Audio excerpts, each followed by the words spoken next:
जय हिंद साथियों।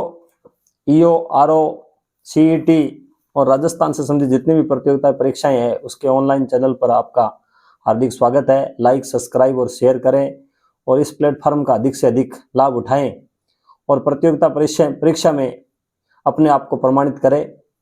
तो इसी के साथ एक 30 प्रश्नों की श्रृंखला लेके आए हैं जिसमें राजस्थान की जलवायु से संबंधित महत्वपूर्ण बातें शामिल है। तो सबसे पहले बात करते हैं कि खोकर पाने का मजा ही कुछ और है, रोकर मुस्कुराने का मजा ही कुछ और है। हार तो जिंदगी का हिस्सा है मेरे दोस्त, हारने के बाद जीतने का मजा ही कुछ और है।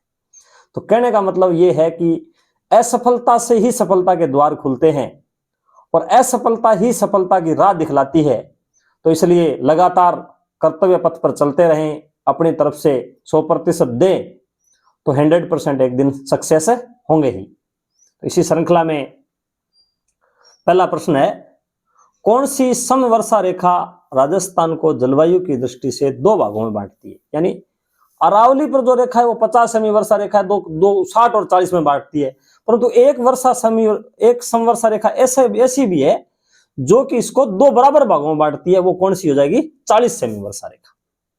40 सेमी वर्षा रेखा है वो राजस्थान को 50% भागों में बांटती है और 50 सेमी वर्षा रेखा है वो राजस्थान को दो असमान भागों में बांटती है, 60 और 40 में, जिसका पूर्व का भाग शुष्क और अर्ध शुष्क और आर्द्र और अति आर्द्र वाला क्षेत्र इससे बंटता है। अगला प्रश्न है, कोपेन द्वारा प्रस्तुत जलवायु प्रदेशों में कौन सा सुमेलित नहीं है? AW राजस्थान का दक्षिण भाग सही सुमेलित है ये तो। CWG राजस्थान का उत्तरी भाग ये सही सुमेलित नहीं है।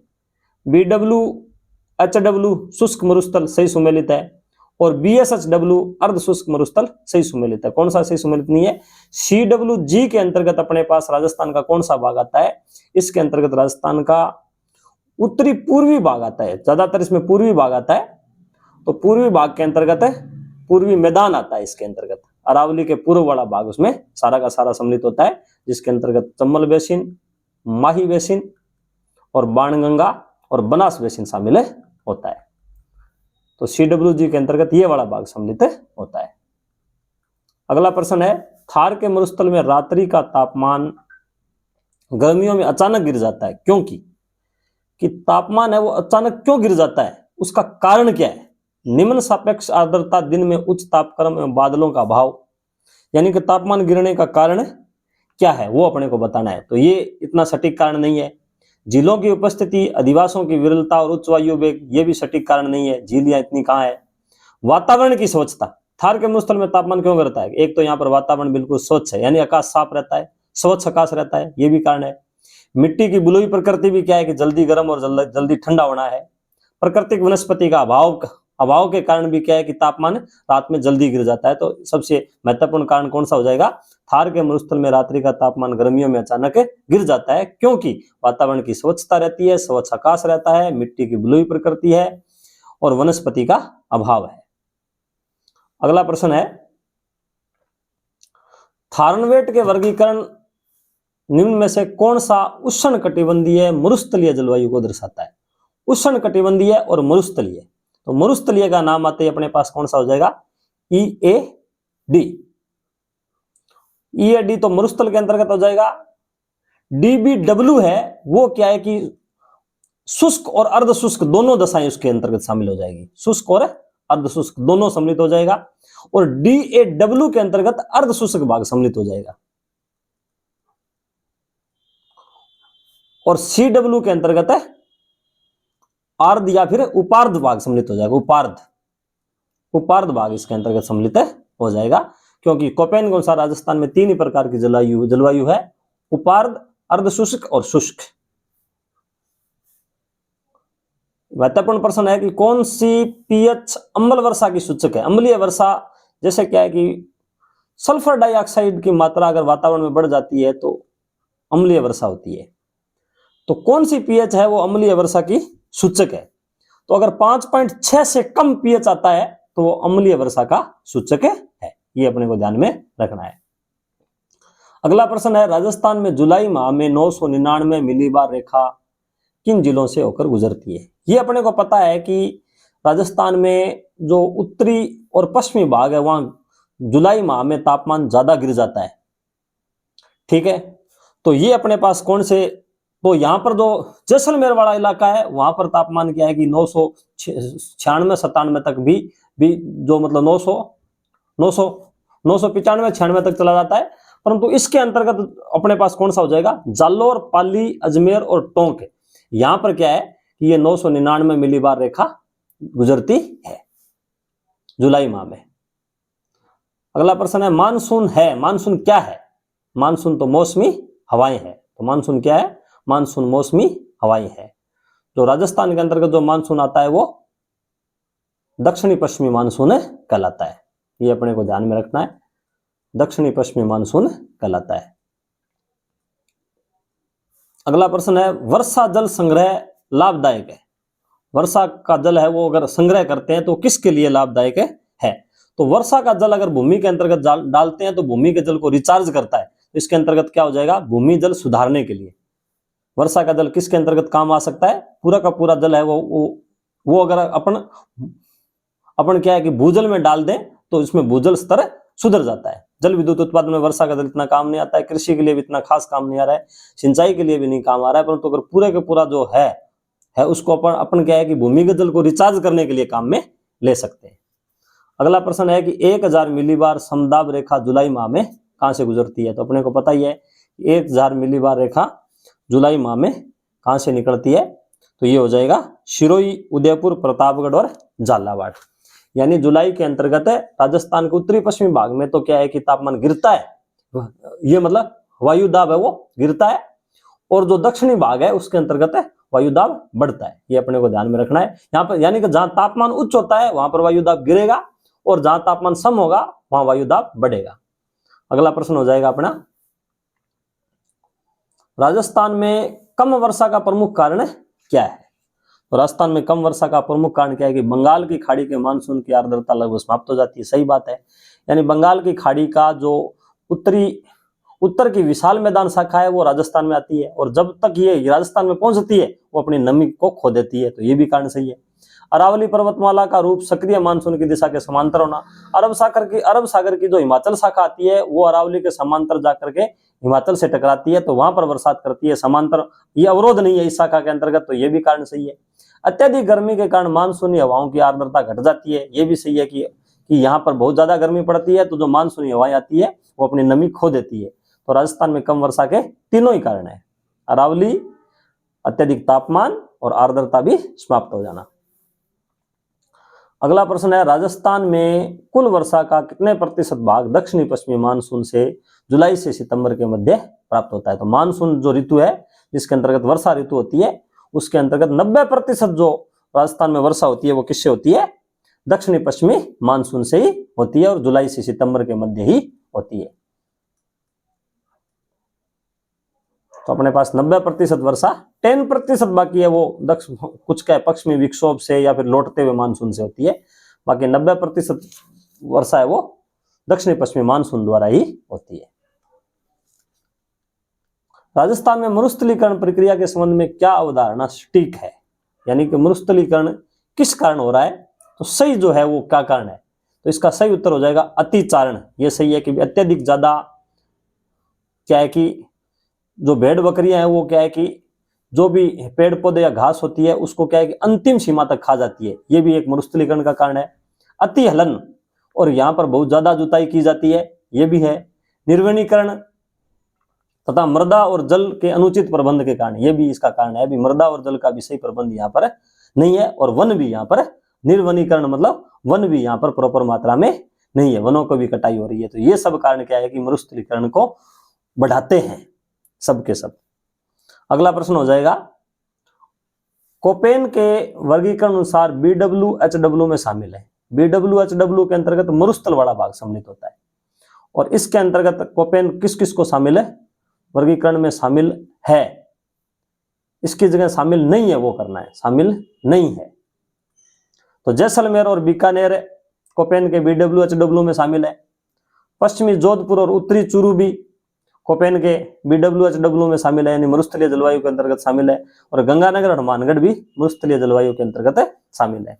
सीकर और झुंझुनू है वो कोपेन के अनुसार BSHW में शामिल है, BSHW में शामिल है, ये BWHW में शामिल नहीं है।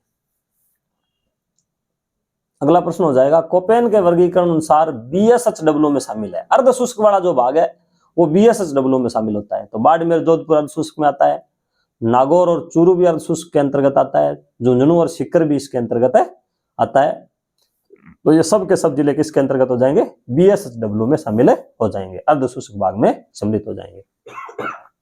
कोपेन के अनुसार CWG में शामिल है, कोपेन के अनुसार CWG के अंतर्गत कौन सा जिले शामिल है, उपार्ध वाला प्रदेश है वो किसके अंतर्गत आता है, अर्ध और जो उपार्ध वाला भाग है वो इसके अंतर्गत CWG में आता है।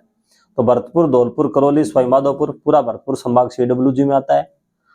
जयपुर, अलवर, दौसा भी क्या है कि CWG में आता है। अजमेर, भीलवाड़ा, टोंक, बूंदी भी CWG में आता है। पाली, राजसमंद, चित्तौड़गढ़ भी CWG में आता है। उपयुक्त सभी ये सारे जिले किसके अंतर्गत आते हैं, CWG में आते हैं कोपेन के अनुसार। कोपेन के वर्गीकरण के अनुसार AW में शामिल है, AW का मतलब हो गया आर्द वाला प्रदेश। तो आर्द वाले में कौन कौन से शामिल है, कोटा, बारां, झालावाड़, बूंदी उसमें शामिल है, हड़ौती के अंतर्गत बूंदी को बाहर निकाल देते हैं AW में। उदयपुर, प्रतापगढ़ और डूंगरपुर बांसवाड़ा शामिल है, और सिरोही में माउंट आबू वाला प्रदेश सम्मिलित है। तो ये सभी हो जाएंगे कोपेन के वर्गीकरण के अनुसार AW में ये सभी शामिल है। अगला प्रश्न है कि कोपेन के अनुसार वनस्पति को सम्मिलित करना है, उष्ण कटिबंधीय शुष्क जलवायु में किस प्रकार की वनस्पति है, तो मरुदभिद वनस्पति है। इसको सम्मिलित करना है, एक दूसरे से मिलाना है। उष्ण कटिबंधीय शुष्क जलवायु किससे होगा, मरुदभिद, मरुदभिद हो जाएगा। अब है अर्ध शुष्क जलवायु के अंतर्गत है किस प्रकार की है, स्टेपी वनस्पति, स्टेपी वनस्पति। अर्ध शुष्क जलवायु में क्या हो जाएगी, स्टेपी वनस्पति हो जाएगी। उपार्ध जलवायु में कौन सा हो जाएगा, मिश्रित पतझड़ी वन हो जाएगी। और उसी उष्ण कटिबंधीय आर्द्र जलवायु में क्या हो जाएगा, स्वाना तुल्य वनस्पति हो जाएगी।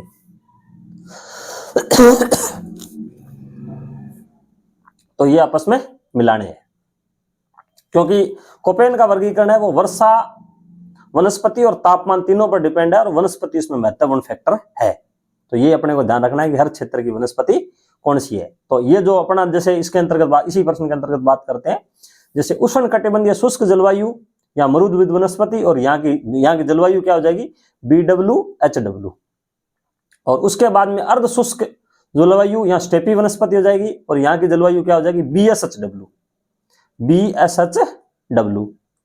और उसके बाद में अपने पास हो जाएगा उपार्ध जलवायु, जिसके अंतर्गत क्या है, मिश्रित पतझड़ी वन हो जाता है, तो CWG। इसके अंतर्गत क्या हो जाएगा, CWG।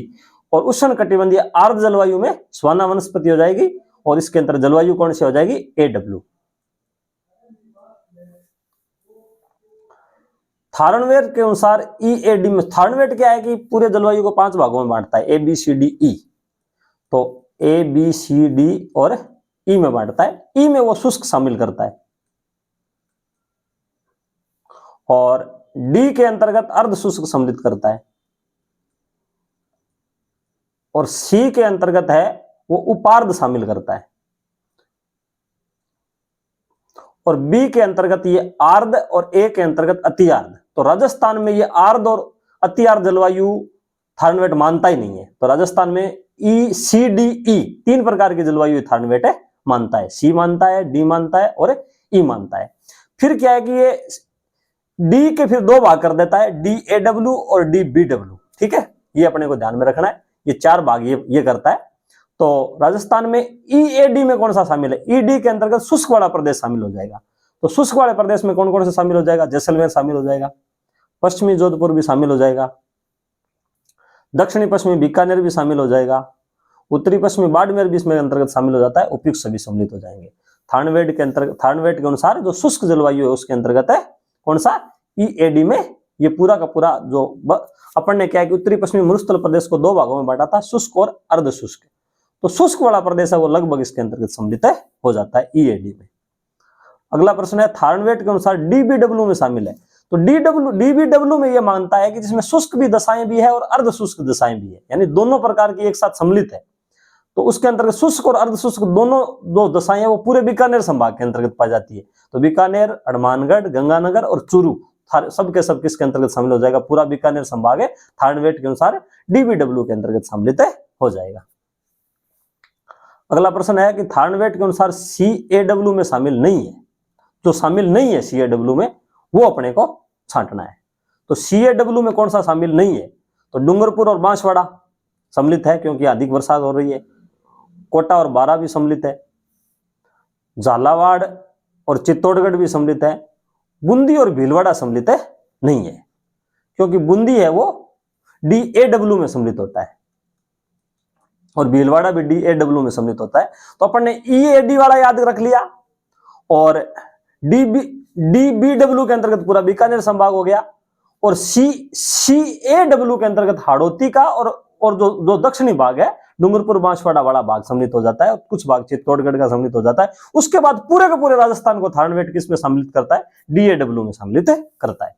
पूरा राजस्थान, ये लगभग राजस्थान को सभी जिले किसके अंतर्गत, लगभग जो जिले है वो बहुत ज्यादा जिले DAW में सम्मिलित है। तो DAW के अंतर्गत ये सारे जिले सम्मिलित हो जाएंगे, बाड़मेर, जोधपुर, नागौर, पाली, जालोर, सिरोही, ये तो हो गए जोधपुर संभाग के।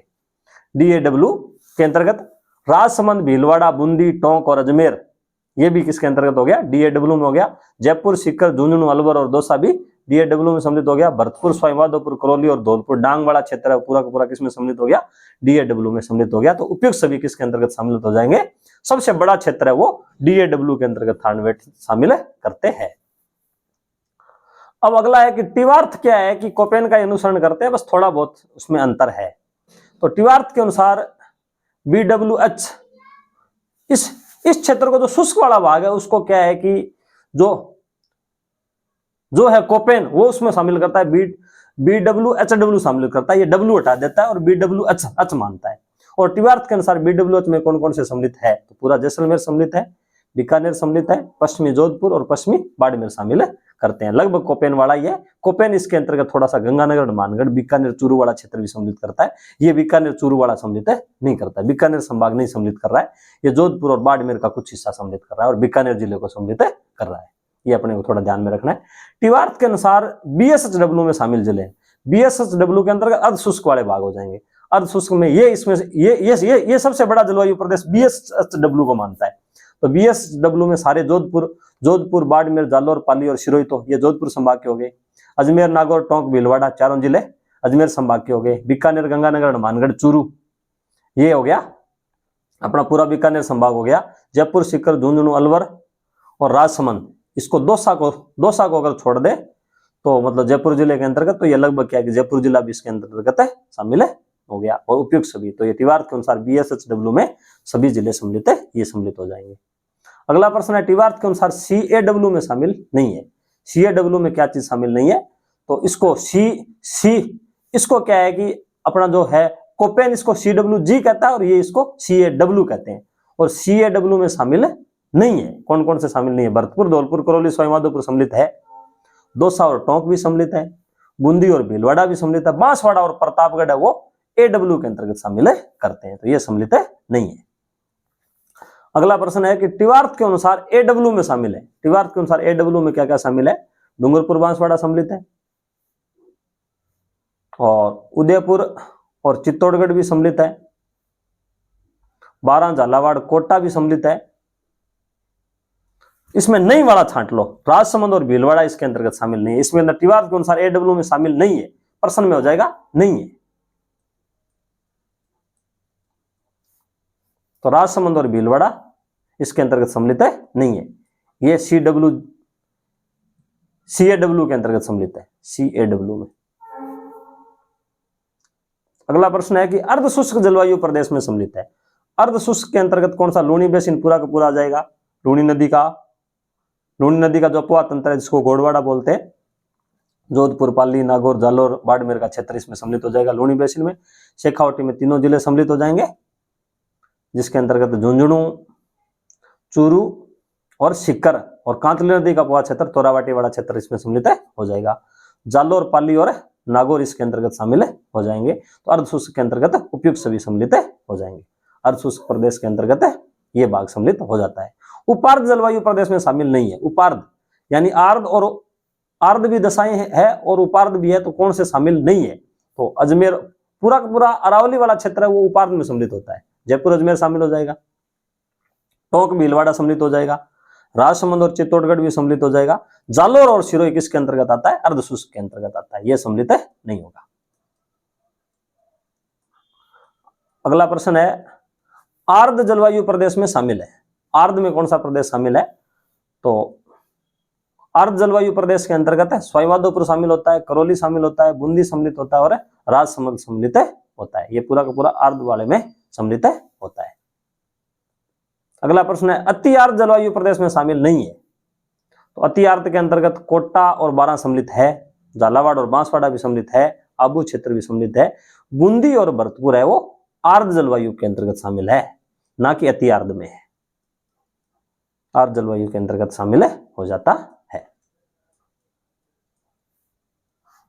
तो अब ये राजस्थान की जलवायु वाला जो चैप्टर है वो कंप्लीट हो चुका है और इसके अंतर्गत अपन ने 80 प्रश्न इसमें समेट लिए हैं और लगभग जो परीक्षाओं में आए हुए प्रश्न है वो सब इसके अंतर्गत सम्मिलित हो गए और सबका वर्गीकरण भी इन प्रश्नों के अंतर्गत अलग से मैंने शामिल कर लिया है। तो ये अपन अच्छी तरीके से याद करेंगे। अब अगला प्रश्न है राजस्थान का कुआं तंत्र, नदियां और झीलों के बारे में अपन पहले विस्तृत अध्ययन करेंगे, फिर उसके बाद में MCQ लेके आएंगे। तो आप लाइक, सब्सक्राइब और शेयर करें और बार बार इनका रिवीजन करें। जय हिंद, जय भारत।